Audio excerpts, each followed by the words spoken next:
Now to the focus at 4. Hillary Clinton and Bernie Sanders were the two biggest standouts from the first Democratic presidential debate on CNN last night. All four of Clinton's fellow candidates seemed to take aim at her as she tried to distance herself from other Democrats and the current administration. One of the main talking points of the night was, of course, Clinton's email controversy. Some of the other candidates raised questions about Clinton's character and judgment when referring to the emails, which they stated was still an issue to be taken seriously. And while Bernie Sanders did take his fair share of jabs at Clinton during the debate, the most memorable moment, I think a lot would say, of the night came when he actually defended Clinton on the email scandal, and here's what he had to say. The American people are sick and tired of hearing about your damn emails. Thank you. Me too. The candidates spent the rest of the night discussing hot topic issues, anywhere from gun control to foreign policy. Republican candidate Donald Trump, during this whole thing, I was on Twitter watching what he was tweeting or retweeting some of the comments. Donald Trump basically said that was a snore fest, that it was boring, and other than that moment we just aired right there with Bernie Sanders, wasn't really anything there. He did, however, approve of Bernie Sanders' remarks about Clinton's emails, stating on Twitter, "Good move by Bernie." Any thoughts to that? You know, I don't want to get too political here, but it's a good idea. Yeah, right. That is a great idea. Somebody brought up, and this was on some form of social media, that Bernie Sanders sounds a lot like Larry David in Seinfeld when he's impersonating George Steinbrenner. I won't disagree with that. And that's all I can think of now when I hear Bernie Sanders talk. So right. that's my opinion. That's a good that side debate. note. Yeah. All right. Moving on, a woman from Connecticut attempting to sue her 12-year-old nephew for $127,000 has lost. The woman is suing her nephew for injuries she says she suffered at the 8-year-old's birthday party a few years ago. Jennifer Connell says she suffered injuries after at the time, 8-year-old nephew gave her an overly enthusiastic greeting. Connell says the boy acted unreasonably when he jumped into her arms to greet her, causing her to fall to the ground and break her wrist. Connell says that while she does love her nephew, she still thinks that he should be held accountable. Again, we're talking about an 8-year-old. She says that she has a hard time walking up the stairs in her apartment complex. She says her social life has been affected by all this. I feel like there's more to this story because I don't get it. I really don't get it either. Connell admits that she didn't complain about the injury at the time, but that it has made her life increasingly difficult over the past few years. So your 8-year-old nephew jumps on you, give you a hug, you fall down, you break your wrist, and then you sue him? Sue him. That's the American way.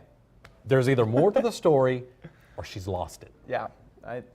I just don't get it. Towards the latter, but that's just me. Okay, all right. Hey, a recent study is shedding some light on why employees leave their jobs. 400 full-time U.S. employees were surveyed in the study, and here are what some of the results were. The study shows that there's a strong connection between job satisfaction and managers. Employees are more likely to stay at their job if they've got more freedom to make decisions themselves instead of being micromanaged. A survey also indicated that a positive work culture or environment is needed to keep employees. Peer relationships make a huge difference as well. Good relationships with managers, coworkers, and others within the company lead to a positive work culture as well, which makes it more likely for employees to stay. Compensation is, of course, a factor too.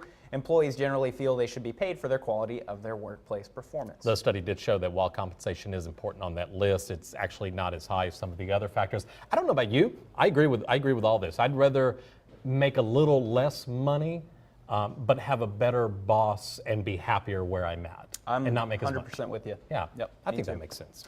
Often at the beginning or middle of your workday, you're feeling a bit sluggish and need that caffeine kick to wake you up. For many, the first thought is to go straight to coffee. In many cases, coffee is actually not the healthiest way to wake up. There's a new study from UCLA that says there's actually some mental tricks that you can use to convince your body that you don't really need that cup of coffee. The study says there are 4 specific ways to wake yourself up without caffeine. Watching a viral video can entertain you and help you lose that zoned out feeling. I would tend to disagree with that one, but this one, absolutely. Drinking a glass of water, that'll save you from dehydration, which really leaves you feeling tired and can give you headaches too. There's another healthy way to do this. You can just go outside, walk around for a few minutes. That's also going to raise your heart rate. It'll wake you up. Finally, simply eating a mint or maybe chewing some gum, that can counteract some of the sleepiness and your desire to even eat or drink something. Researchers who conducted the survey say that if you still feel like you need that cup of coffee, it's possibly you may actually need more sleep. The study finds that people are figure. staying up too late.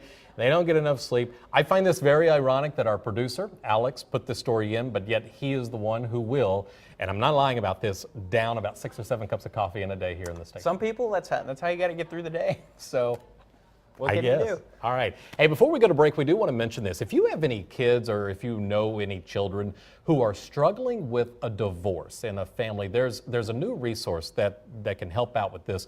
The Children's Worship Center at Aldergate UMC here in College Station is holding divorce care for kids. Workshops are over the next few months. It's for children in between the ages of 5 and 12 years old. You do have to register.